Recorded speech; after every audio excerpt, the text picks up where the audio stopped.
was from Kerry University at New Delhi, at New Delhi, and from Indian Society of International Law, New Delhi, in competition law and international laws respectively. He has a very vast experience. He started practice in 1991 as advocate. He has experience of practice from District Court to Supreme Court of India, including Punjab and Haryana Court, Delhi High Court, different commissions and tribunals, etc. He has experience in different fields of laws like constitution, service, civil and criminal laws, corporate, labor law, arbitration, mediation and conciliation, etc. at the level of Supreme Court. He is in regular practice since 2003 in Supreme Court. Since some of his remarkable achievements are, he played a crucial role in getting notified addressing code for the courts and judges in India. He played active role for the facilities for litigants in Supreme Court premises, and he argued and succeeded in removing accounts paper for AOR exams in Supreme Court. Besides this, he participated in various national and international seminars as speaker and visited many countries for gaining knowledge of different legal systems, including International Court of Arbitration, International Court of Justice, International Criminal Court, International Arbitration Center, Singapore, and apex courts of other countries. He has been youngest unanimously elected Sarpanch of village, and not a single litigation went to police or court. Recently, he was member of expert committee for salaries and allowances for MLAs in Delhi. He is also a member in many other organizations concerned with national and international laws.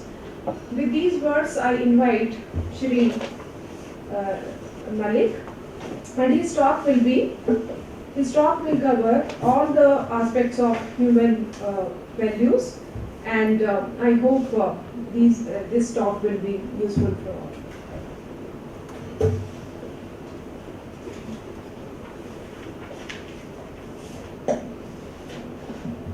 देखिए, may I speak in English as well as Hindi mixture?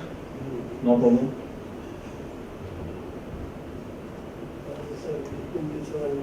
Yes. आपकी हिंदी तो हमसे अच्छी है। जो मैं बात करने जा रहा हूँ उसमें हिंदी भी जिनको समझ में नहीं आती वो लोग भी हिंदी समझते हैं, ऐसा हमने देखा है अपने तजुर्बे से काफी जगह पे।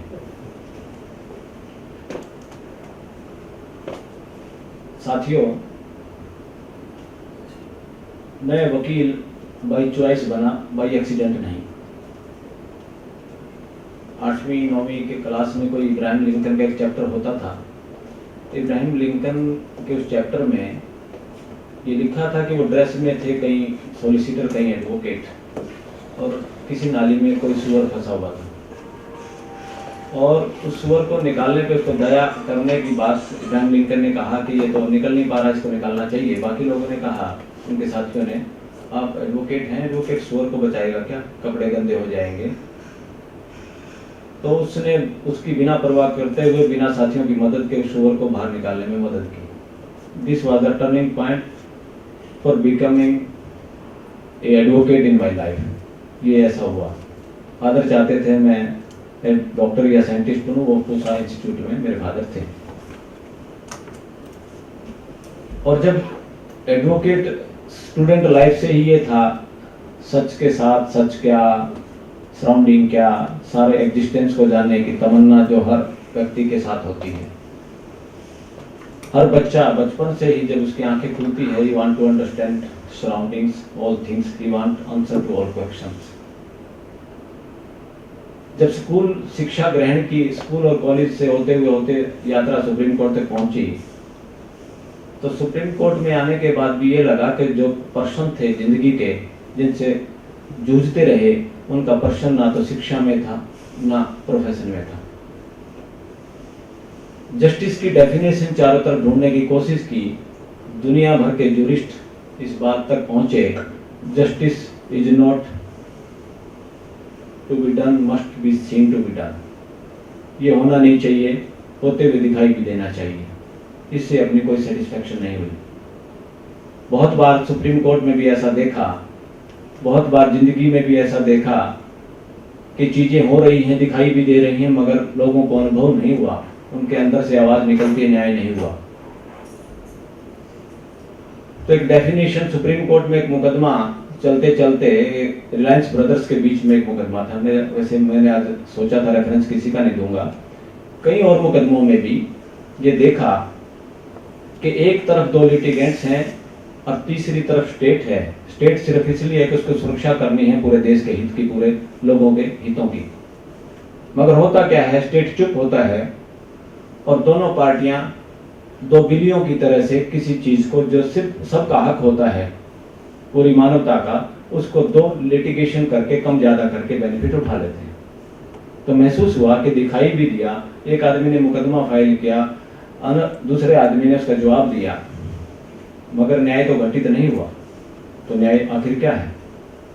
तो उस दिन एक डेफिनेशन निकली कि justice is not something to be done and to be seen, it is something non tangible to be felt by people at last. तो इस डेफिनेशन के भी चलते चलते मैं खुद भी इससे सेटिस्फाई नहीं था, कुछ लगा कि नहीं अभी बात बनी नहीं। तो उसी दौर में था, किसी एक साथी ने कहा कि चलिए एक प्रोग्राम में चलते हैं, और दिल्ली में इसी तरह होता है जैसे पशु बाड़े में बंधा हुआ होता है, जब उसको खोलते तो छलांग मार के बाहर निकलता है। दिल्ली और बड़े शहरों के लोगों के साथ ऐसा ही होता है, जैसे बच्चा खेलना चाहता है, उसको कन्फाइन किया जाए तो ही वांट टू गो, जब उसको मुक्ति मिलती है तो मैं भी, वकीलों के साथ भी ऐसा होता है, जब पूरा लोगों के मुकदमों के स्ट्रेस में होते, कई बार बाहर जाने का मन होता है, मैं बाहर गया और जब उस जगह पे पहुंचा तो मैंने उस साथी से पूछा, आफ्टर ऑल आप ले जा कहाँ रहे हो? मैंने उसको टूरिज्म सोचा था, मगर एक प्रोग्राम था वहाँ पे, कोई शिविर था 7 डेज का गुजरात गवर्नमेंट के ऑफिसर्स के साथ, जिसमें एजुकेशन ऑफिसर थे, पुलिस ऑफिसर थे, IAS ऑफिसर थे, वहाँ की चिल्ड्रन यूनिवर्सिटीज के वाइस चांसलर और कुछ और अन्य वाइस चांसलर भी थे।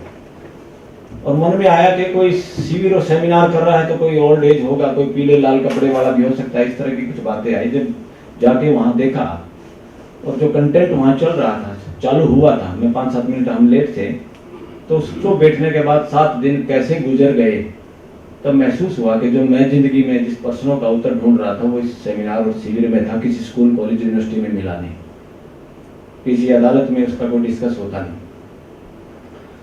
तो आज का जो टॉपिक है एथिक्स इन टीचिंग, टीचर किस एथिक्स को फॉलो करें, किस रूल को फॉलो करें, किस व्यवहार को दर्शाएं कि टीचिंग हो पाए। पहले तो अभी मसला यही उलझा हुआ है, टीचिंग क्या, टीचिंग क्यों, टीचिंग क्या, टीचिंग क्यों। इससे पहले एक अहम मुद्दा है, there is a big question for all of us, जीना क्यों और जीना कैसे। If teacher has the answer to this two questions, these two questions, he can be teacher, not otherwise। और टीचर पूरी दुनिया के अंदर अभी तक मैं देख पा रहा हूं, समझ पा रहा हूं, स्वयं को भी देख और समझ रहा हूं कि इसके आसपास मामला नहीं बन रहा है। 2 व्यवस्थाएं अभी तक, जिन परंपराओं से हम आगे बढ़े हैं, उन सब लोगों का योगदान, भागीदारी रही है, शिक्षा के जरिए भी, उपदेशों के जरिए भी।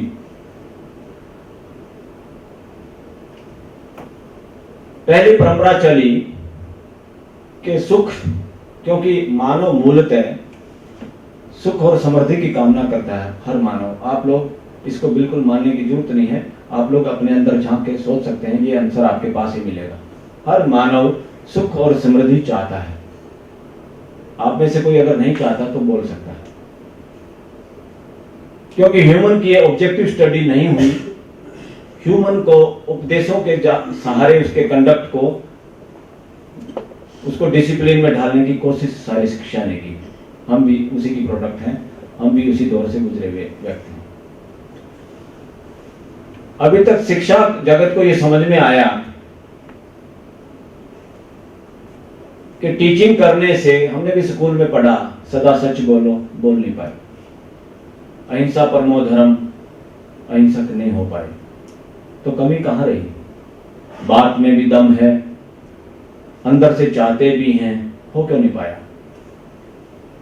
जिस चीज को हम चाहते हैं नेचुरली एक्सेप्टेंस जिसकी है पूरी दुनिया के अंदर, हर व्यक्ति के अंदर, छोटे से लेके बड़े तक, एजुकेटेड डिग्री होल्डर से लेके अनपढ़ तक, अमीर से लेके गरीब तक, जो चीजें नेचुरल एक्सेप्टेड हैं, जिनके प्रति नेचुरल एक्सेप्टेंस है, वो मूलतः स्वभाव है ह्यूमन का। अभी तक शिक्षा की ये समझ में आया, समझदारी अपनी अपनी। इस इल्यूजन से अब आदमी आगे बढ़ रहा है, शिक्षा का इस इल्यूजन से आगे का दौर है, जिसमें छोटी सी भागीदारी मैं भी करता हूं कहीं कहीं। अब मैं ऐसे ग्रुप से जुड़ा हुआ हूं जो कई स्टेट्स की एजुकेशन सिस्टम के साथ काम करते हैं। दिल्ली सरकार के तो डिप्टी सीएम से लेके सारे वाइस चांसलर जो भी हैं सरकार के अंडर में आते हैं, सेक्रेटरी से लेके सारे उसमें डिपार्टमेंट में हायरार्की में जितने लोग हैं, एजुकेशन में सारे ऑफिसर, सारे डाइट के प्रिंसिपल, सब लोगों का ये 7 दिन की वर्कशॉप हुई है। मैंने देखा है उस प्रोग्राम के अंदर कुछ टीचर वर्चुअली ओपनली रोते हैं, जो महसूस होता है कि टीचर क्या और टीचिंग क्यों। ये टीचर क्या टीचिंग क्यों, उसका आंसर होता नहीं और हम उस काम में हैं। वकालत क्या, वकील क्यों, इसका आंसर हमारे पास, हम भी जूझ रहे थे इन प्रश्नों को पाने के लिए, क्योंकि जब तक प्रश्न का जवाब नहीं होता हम कॉन्फिडेंस के साथ नहीं होते, और जब तक हम कॉन्फिडेंस के साथ नहीं होते हम असल में शिक्षित नहीं होते, साक्षर होते हैं। टीचर का क्लास के अंदर कॉन्फिडेंस के साथ पेश आना, खाली उस सब्जेक्ट की नॉलेज होना पर्याप्त नहीं है। टीचर क्या क्लास में बोलता है और हर बच्चा पूरी एनर्जी के साथ उसको पूरी तरह से सुनता है, समझना चाहता है। एक फंडामेंटल सूत्र है जो ये रिसर्च बेस्ड है सब कुछ जो मैं बोल रहा हूं, इसको आप सारे के सारे इंडिविजुअल लेवल पे जान सकते हैं। इससे सहमत ना हो तो बाद में 10 मिनट में प्रश्न भी पूछ सकते हैं, और फ्यूचर में भी कभी आपको लगे ये सूत्र गलत है और इस आधार पर गलत है, कृपा करके सूचित जरूर करें। हर व्यक्ति समझना चाहता है, एक सूत्र है ये, क्योंकि आप लोग टीचिंग उसमें है मैक्सिमम लोग, ये बात बार बार ध्यान रहे। हर व्यक्ति समझना चाहता है और हर वो व्यक्ति जिसको कुछ समझ में आता है समझाना चाहता है। तो जब ये सूत्र में दम है, ये सूत्र सही है, तो वो सारे ख्यालात टीचर के खत्म हो जाते हैं कि क्लास में कुछ बच्चे ऐसे होते हैं जो समझना नहीं चाहते। क्लास में कुछ ऐसे बच्चे होते हैं हम कितना मर्जी समझा ले वो समझ नहीं पाएंगे, और एक बीच की बहुत बड़ी दीवार इसे ढह जाती है और टीचर टीचिंग के नजदीक पहुंचता है। एक और सूत्र मैं शेयर करूं आपके साथ। आदमी मूलतः गलती करना नहीं चाहता, वो अपने सुख समृद्धि जो कि हर आदमी की इच्छा है उसकी वजह से कुछ ऐसे काम करता है जो दूसरों के लिए दुख का कारण बनते हैं, क्योंकि उसको उतनी समझ उस वक्त नहीं होती, इसलिए वो ऐसा करता है। इससे टीचर और स्टूडेंट के बीच में, not only teacher and student, हमारी अपनी निजी जिंदगी में भी बहुत सारी दीवारें ढह जाती हैं इस असली प्रिंसिपल को जब हम जांचते हैं।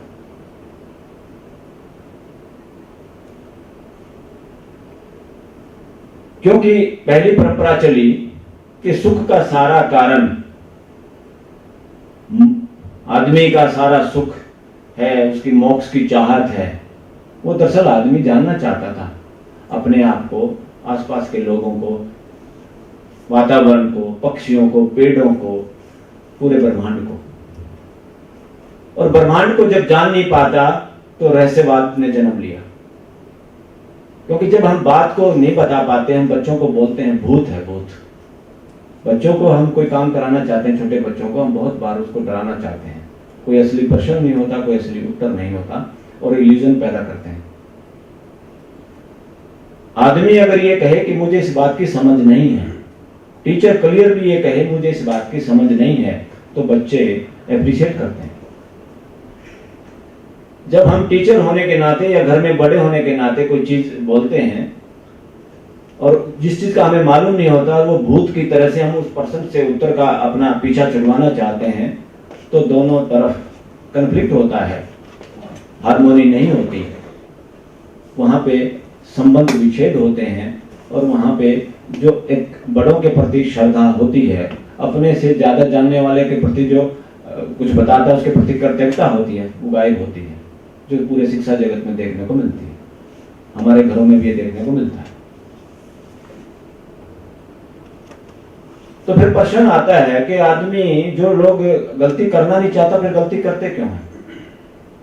ये सारी की सारी आपको रिलेट कर सकते हैं अपने क्लासरूम से, इसलिए मैं इन सारी बातों का डिस्कस कर रहा हूं।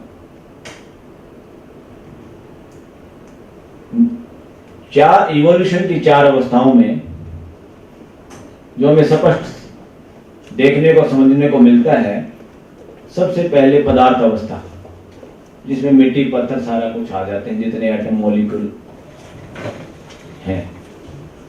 पदार्थ अवस्था से इवोल्यूशन होके प्लांट अवस्था का जन्म हुआ, जो पेड़ पौधे जो बहुत, उसके बाद जीव अवस्था, एनिमल किंगडम, और एनिमल किंगडम के बाद इवोल्यूशन की स्टेज में आदमी का पदार्पण हुआ। सबसे बड़ा इल्यूजन ये रहा कि कोई तो कारण होगा पैदा करने का, और जब कारण होता है कोई पैदा करने का, तो कोई कर्ता होगा, कोई डूअर होगा, इस पूरी दुनिया को बनाने वाला। यहां से एक भ्रम का इल्यूजन, एक रहस्यवाद की फिलोसफीज और दुनिया भर की फिलोसफी सामने आई, और उस फिलोसफीज के अंदर कुछ लोगों ने ये दावा किया कि मैंने वो सब कुछ देख लिया, मैंने वो सब कुछ समझ लिया। तो पूरी मानव जाति के अंदर एक बात सामने आई कि कोई खास ज्ञानी कोई हो सकता है, बाकी सब ऐसे ही होते हैं। इससे बड़ा भारी भेद हो गया मानवता के अंदर। इससे सुपीरियरिटी और दोयम दर्जे का एक मानवता के अंदर परंपरा बनी। उस परंपरा से काम नहीं चला, तो साइंस जब सामने आई, भौतिकवाद ने जन्म लिया कि सारा सुख और शांत, सुख समृद्धि सामान में है। जिसके पास जितना सामान वो उतना सुखी आदमी, जिसने जितनी डिग्री हासिल की वो उतना सुखी और समृद्ध आदमी, उतना बड़ा आदमी। आप सारे महसूस कर सकते हैं कि ऐसा घटित हुआ। पूरी धरती का सारा सामान, सारी प्रॉपर्टी एक आदमी को भी कर दें, सुख नाम की चीज को वो छू नहीं सकता। ये नियम है, आप इसको जान सकते हैं अपनी डेली जिंदगी के अंदर।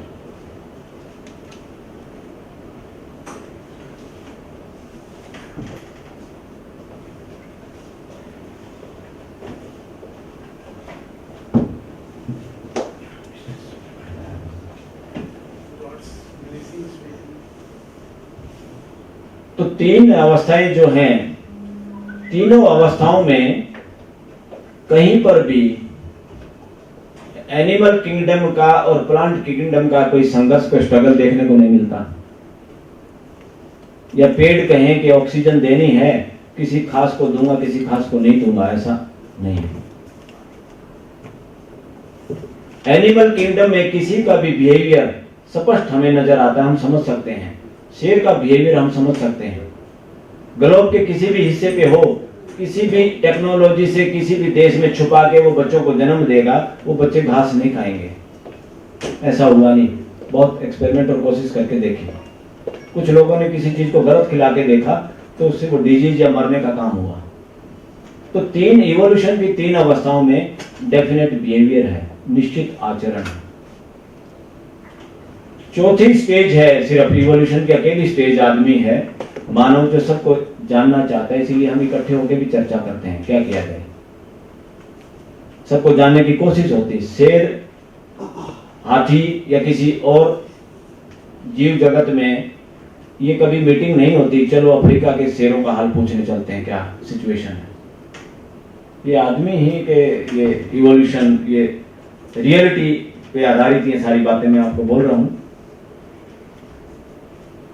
तो क्या हम निश्चित आचरण चाहते हैं? जब हम टीचर होने के नाते हमें लगता है ये बच्चे का आचरण सही नहीं है, ये बच्चा सुनता नहीं है, विष सही नहीं करता, इसका हाव भाव टीचर के सामने अच्छा नहीं है चलने का, वो बातें टीचर पे भी लागू होती हैं। हमें घर में भी वो बच्चे अच्छे लगते हैं, क्लास में भी वो बच्चे अच्छे लगते हैं, स्टाफ का भी वो मेंबर अच्छा लगता है जो अपने नेचुरल बिहेवियर के साथ होता है। नेचुरल बिहेवियर है क्या आदमी का, इंसान का? हम चोरी करते हुए भी अंदर खाने कहीं कंफ्लिक्ट में होते हैं और अच्छा हमें यही लगता है कि चोरी ना की जाए। हम झूठ बोलते वक्त भी, किसी लालचवश बोलते वक्त भी हम कसम में होते हैं, कंफ्लिक्ट में होते हैं, और अगर सच कोई बोले तो हम उसके साथ होते हैं, वो अच्छा लगता है। तो ये अच्छा क्यों लगता है? ये एक आदमी को अच्छा लगता है, पूरी दुनिया के लोगों को अच्छा लगता है। जब इस पे अध्ययन हुआ, इस पे रिसर्च हुई, तो ये पूरी दुनिया के लोगों को अच्छा लगता है। तो इससे ये बात निकल के आई कि डेफिनेट बिहेवियर और चीजों का है, आम का है, नीम का है, शेर का है, लोहे का है। लोहे का निश्चित आचरण के कमाल देखिए कि लोहे के सरिये और सीमेंट में वो दम है इकट्ठे होके कि हम इस छत के नीचे बिना डर के आराम से बैठे हैं, हमें चिंता नहीं सता रही ये गिर जाएगा तुरंत। क्या ऐसा निश्चित आचरण आदमी का हो सकता है क्या? क्या इसकी अपेक्षा है क्या?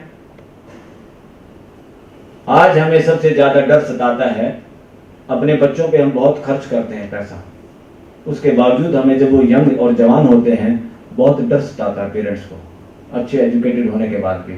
लोग का विद्यार्थी होने के नाते ये मेरे सामने आती है बात, आज देश में सबसे ज्यादा कंफ्लिक्ट अगर है पारिवारिक उसको लेके, वो एजुकेटेड लोगों में है, जिनको हम एजुकेटेड कहते हैं, जो ज्यादा डिग्री लिए हुए हैं, जो ज्यादा पैसा कमाते हैं।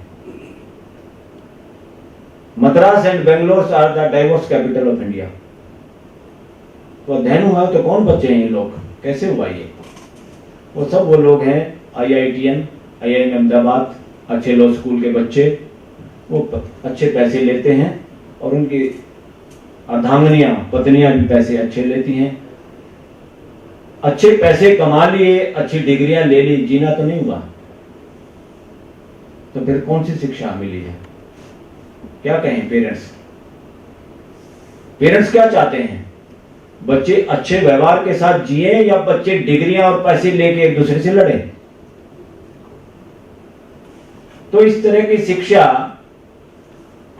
अपने कंटेंट के जरिए किसी भी सब्जेक्ट को मैं पढ़ाता हूं, अगर उनमें ये दुरुस्ती, ये इस बात का प्रमाण नहीं दे पाते हम, और प्रमाण बच्चों से नहीं लेना है, टीचर अपने आप को जीने के साथ प्रमाणित करता है तो उसके सब्जेक्ट में उसके बच्चों की रुचि होती है। ये अध्ययन में पाया गया, जो टीचर पढ़ाने की स्किल के साथ भी होते हैं और उनका आचरण मौलिक नहीं होता, तो स्टूडेंट के पास जो जाती हैं चीजें वो रास्ते में रुक जाती हैं। घर में पिताजी दारू पी के आते हैं और पूरे परिवार को उसके नुकसान बताते हैं, बोलते पीना नहीं है। हम कॉन्स्टिट्यूशन लॉ पढ़ाते हैं, उस लॉ के आधार पे मैं पढ़ाने वाला आदमी जी नहीं पा रहा हूं, तो कंटेंट जाता नहीं स्टूडेंट के पास, किसी भी सूरत में नहीं जाता। ये रिसर्च बताती है, आप लोग अध्ययन कर सकते हैं इस बात का, अपनी क्लास में ऐसा कर सकते हैं। एक स्कूल में एक संबोधन, अब तो पूरी दुनिया के टीचर और क्लासरूम इस चीज पे चल रहे हैं कि कम से कम बच्चे हों क्लास में, तभी टीचर ध्यान दे पाएगा, 1-to-1 इंटरेक्ट कर पाएगा। और सारे पेरेंट्स अच्छे पैसे वाले, बिना पैसे वाले भी अपना कुछ बेच बाच के बच्चों को उन स्कूलों में, उन कॉलेजेस में पढ़ाना चाहते हैं जहां बच्चे कम है, फैकल्टी ज्यादा है। रिजल्ट जो चाहते थे, रिजल्ट नहीं निकल पाया, तो क्या आपके ही पड़ोस में एक स्कूल ने ये साबित कर दिया कि वो क्लास क्या है जिसमें कम से कम 100 बच्चे ना हो। जिसको समझ में आता है वो समझा सकता है, और जिसको समझ में नहीं आता वो समझना चाहता है। जब इस सूत्र पे एक स्कूल ने एक्सपेरिमेंट किया जिसका नाम है मुनि इंटरनेशनल स्कूल, आपके बिल्कुल पास में है, कभी किसी का मौका लगे तो जरूर विजिट करना, हमारे साथी हैं, बड़े खुश होते हैं स्कूल विजिट करा के। स्कूल में विजिट टीचर नहीं कराते, प्रिंसिपल नहीं कराते, बच्चे खुद विजिट कराते हैं। आप पूछिए जो पूछना अंदर जाके, और क्लासरूम देखिए, वहां टीचर बैक साइड में बैठते हैं फैसिलिटेटर के तौर पे, प्रीचर के तौर पे नहीं, व्याख्यान देने के तौर पे नहीं।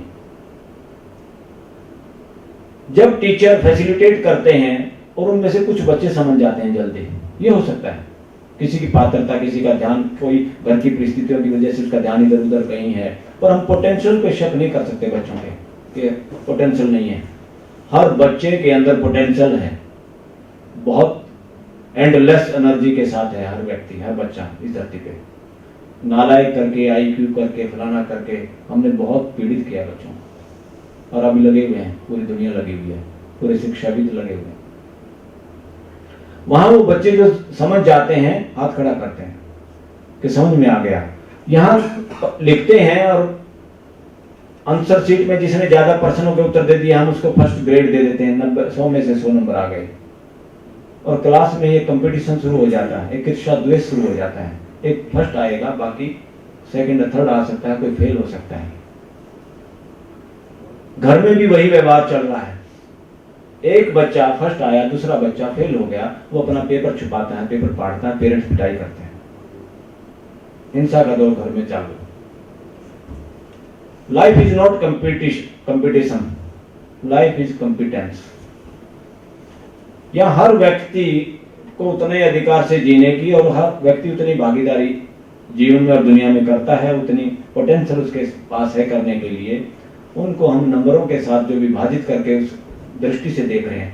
यूनिवर्स में, एग्जिस्टेंस में कोई कंपटीशन नहीं है फ्रेंड्स, चारों तरफ देखिए। धरती सूरज का कोई कंपटीशन नहीं है कि मैं बड़ा हूं तो छोटी है और आज मैं देखता हूं निकलूंगा, नहीं। ये अपने आप में व्यवस्था है, और हमने शिक्षा के जरिए ये सोचा कि हम व्यवस्था बनाएंगे, हम व्यवस्था बदलेंगे। ये मूलतः गलती हुई। अब समझ में आता है व्यवस्था है, व्यवस्था को पहचानना है, व्यवस्था को समझना है, और समझ के आधार पे जीना है, व्यवस्था को समझ के।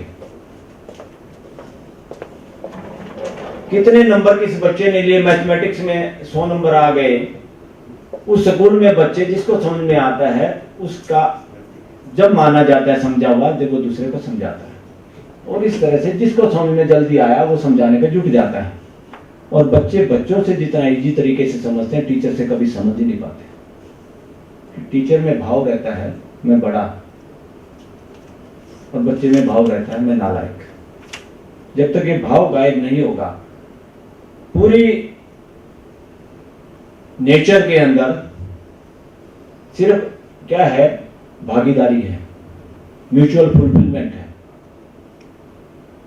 कहीं पे कंपटीशन नहीं, कहीं पे गुरुडम नहीं है, कहीं पे गुरु और चेले का सिस्टम नहीं है एग्जिस्टेंस के अंदर। इस पे थोड़ा ध्यान देना पड़ेगा हमारे को, मेरे को ऐसा लगता है, आप लोग सोच सकते हैं इस पे।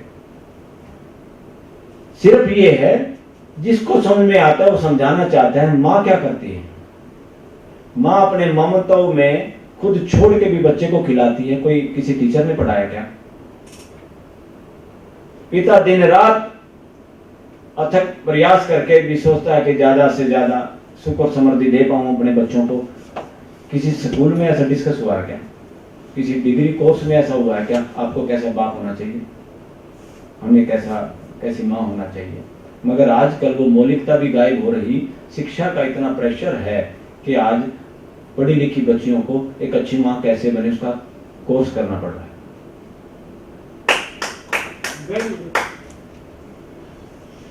मौलिकता आदमी की बनी रहे। बच्चा, भैंसे का बच्चा, किसी भी जानवर का बच्चा जब होता है, उसको कभी भी जो भी इनहेरेंट पेरेंट्स के अंदर नॉलेज होती है उसके साथ वो अपने बच्चे की मदद करते हैं। या वो बच्चा इमीडिएटली, भैंस के बच्चे को वैसे भी अगर जबरदस्ती पकड़ के भी कोई तालाब में फेंक दे, जबरदस्ती भी, भैंस उसको जाने नहीं देना चाहती, मगर हम भी उसको अगर तालाब में फेंक दें वो डूबता नहीं, क्योंकि इनहेरेंट वो नॉलेज, वो विजडम है नेचुरली। मगर आदमी के बच्चे को कोई फेंक दे तो क्या होता है? डूब जाता है। इसका मतलब वो विजडम आदमी के बच्चे में नहीं है। बाकी किसी को स्कूल और विद्यालयों की जरूरत नहीं है। सिर्फ आदमी को ही जरूरत है। जितनी प्लांट किंगडम है, बीज से ही उसका पता चल जाता है उसके आचरण का वो क्या बनेगा। नीम के एक दाने से हमें पता चल जाता है नीम बनेगा, इसकी पत्तियां कड़वी होंगी। ऑस्ट्रेलिया में लगा के देख लो, हरियाणा में लगा लो, राजस्थान में हो गए, ज्यादा ज्यादा कद ऊपर नीचे हो जाएगा। लोहा अपने स्वभाव को छोड़ता नहीं, लोहे के स्वभाव पे विश्वास है, तभी तो लेंटर में हमने वो डाला हुआ है, हमें पता है उसका कैसे होगा, कितने दिन में डिके करेगा, सीमेंट कितने दिन में डिके होगी, एक बिल्डिंग कितने दिन में खराब हो जाएगी, इंजीनियर को पता लग जाता है।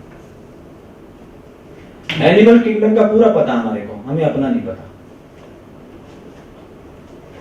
हम सुबह बड़े प्रेम से बात करते हैं बच्चों से और दोपहर में मारपीट होती है, शाम को फिर हम कूल डाउन होते हैं, आधी रात को फिर झगड़ा होता है।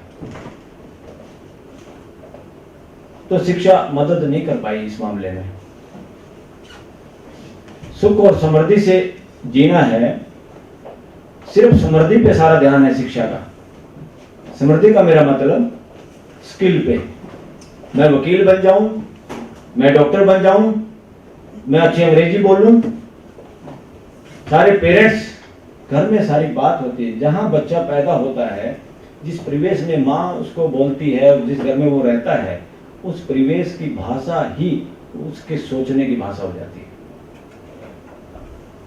और शिक्षा में क्या होता है, आज पूरा का पूरा ध्यान है, जो बच्चा अच्छी अंग्रेजी और फटाफट अंग्रेजी बोलेगा वो हमें चाहिए। और आज भी अगर अध्ययन का ये विषय है कि जितना उन बच्चों को जो हिंदी में प्रवेश में पलते बढ़ते हैं और अंग्रेजी के स्कूलों में जाते हैं, बहुत सारा स्ट्रेस और स्ट्रेन होता है बच्चों के दिमाग में। बोलना इंग्लिश में होता है, सोचते हिंदी में है, सारा मामला उसमें ट्रांसलेशन में ही एनर्जी लग जाती है।